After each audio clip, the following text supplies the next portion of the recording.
Hi everyone, welcome to the Loophead. Today in this video we'll be solving June Leetcode challenge and the question for today is and queens.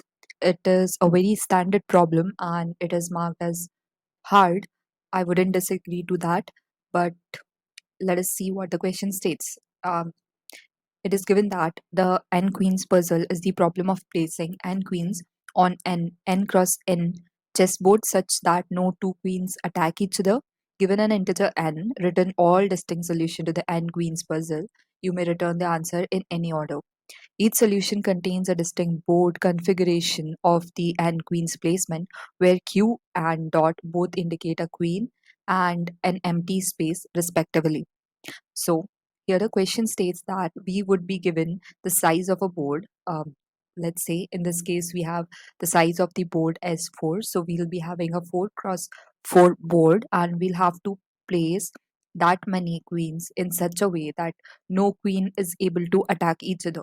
Remember that in a chess board or in chess, a queen is a player who can move to the like in the whole column, can move to its right diagonal, left diagonal, or in any diagonal, like it can move up, down, right, left, or in any direction, not traveling diagonally and straight, maybe up, down.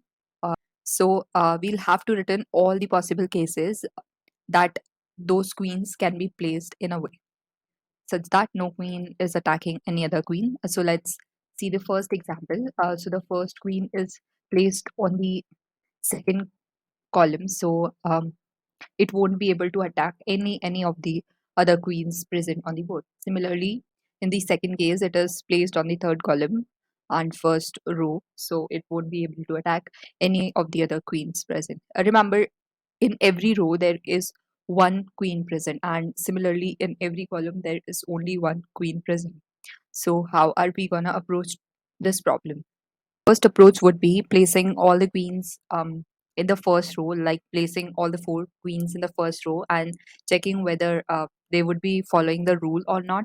And if it does not follow, then we'll just shift the last or like change the position of each queen until we receive a configuration or positions of all the queens in a way that it follows the rule, that is, won't attack each other. So that is pretty basic, and I won't say it is a much efficient one since we have unlocked that there is only one queen present in each row. So why should we place all the queen in the same row? So that doesn't make sense. So we'll jump into a more better approach than this.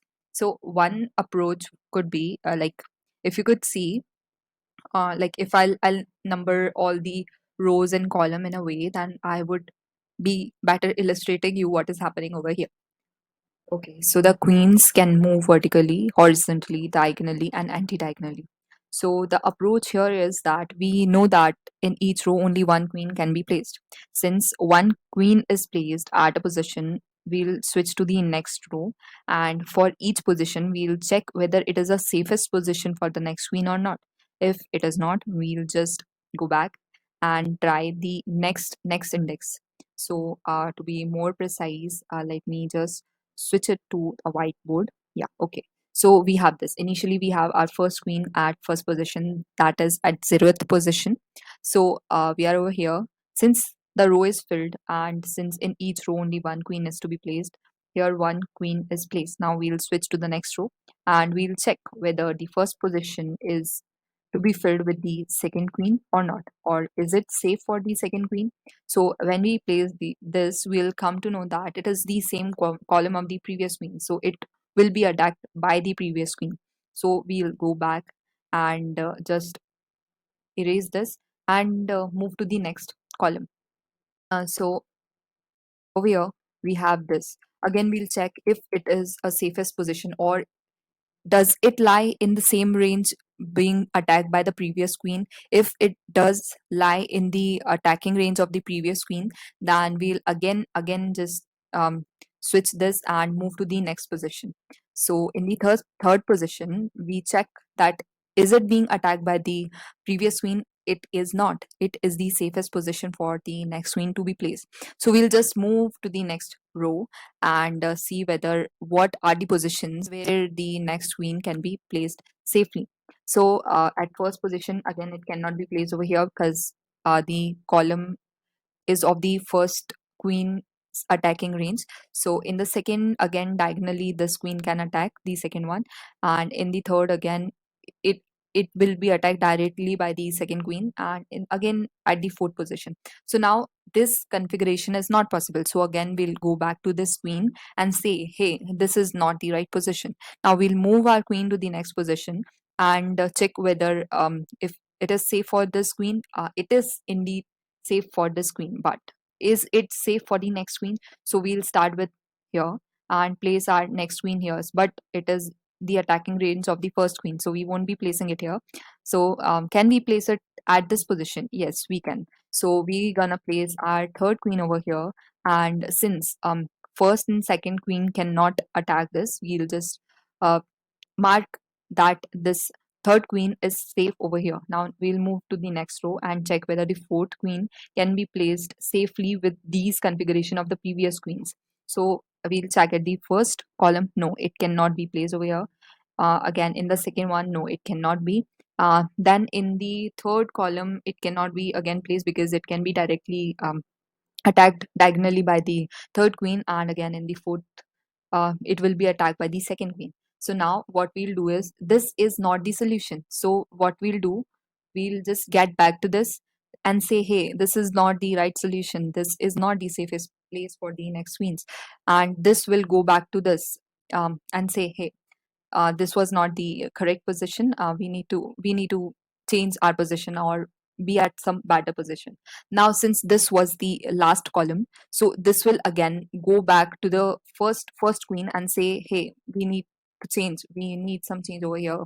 So this first queen that is being positioned at this position will be shifted over here, and now we'll again do the same thing. So let me just drive you again the same thing would happen. It would check for all the positions and would find that this is the safest place over here. Now for the next one, it will check which one is the safest, so it will come out to be this one, and the last would be this one. So this is how we would be approaching our problem. How are we going to know that whenever a queen is placed at a particular position is the safest position for the queen to be at? So here we have recognized certain patterns whenever we are placing the queen.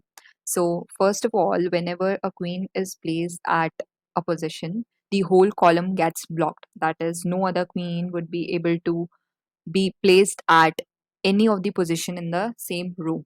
Next is the diagonals. In the diagonals, no other queen can be placed because if they are, then they would be attacked by the initial queen being placed. So that won't be a safest position for that queen. Now, there is certain pattern regarding the diagonals also. So there are the positive diagonal as well as the negative diagonal. Positive diagonals are the normal diagonals that we'll draw upwards, and the negative ones are the diagonals which are drawn in the opposite direction. So let me illustrate you this with a diagram. So the blue ones are the negative diagonals. That is, the difference of the row indices or the column indices of a particular diagonal remains constant. So let me take the first diagonal at position 0, 0.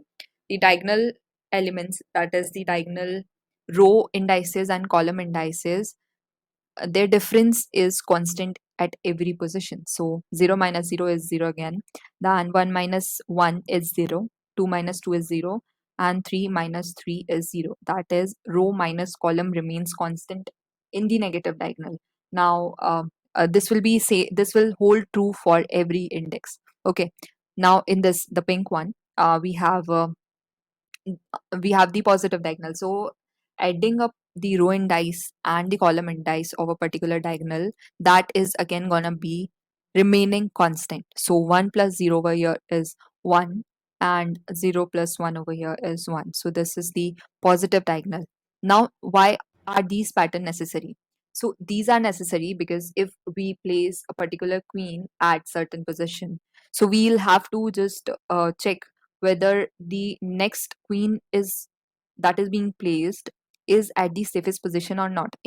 So what we'll do here is, whenever we visit a particular position, we would be just adding the column number in that, in a set, so that the whenever the next queen is positioned or being placed, it would check whether that particular column is already visited or not. If it is, it won't be placed over here, and that would save a lot of time. Like, it won't be visiting the same column again and again, and it would just skip that particular column. And for the same case, now whenever a queen is placed at a position, so we will just append row minus column. That is the difference of row and column would be appended in another set.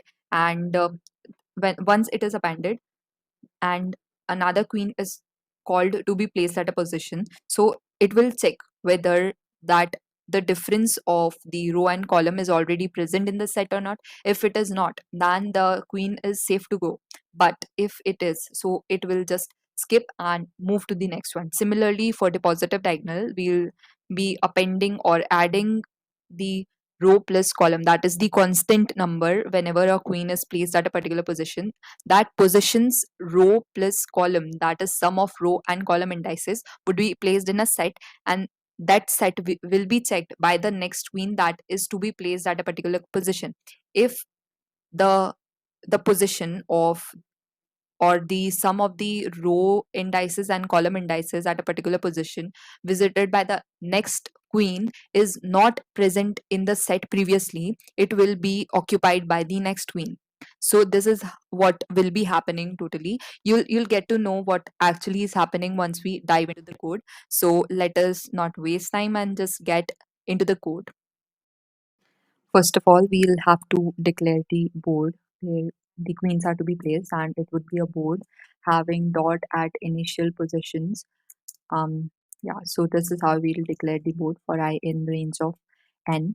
Next, we have a set of column which would be storing the column where a particular queen is placed, and once a column is added in the set, no other queen would be placed at that particular column. Next, we have the sum diagonal, which would be having a set of sum of row indices as well as the column indice. Next, we have difference diagonal, which would be having the difference of the row indice and column indice at a particular position. And we would be returning a resultant array. So let us say we have output as array that will be returned. Next, we define our function that is solve. So it would be taking the row number as the parameter, and its termination case would be whenever it reaches the last position of the board.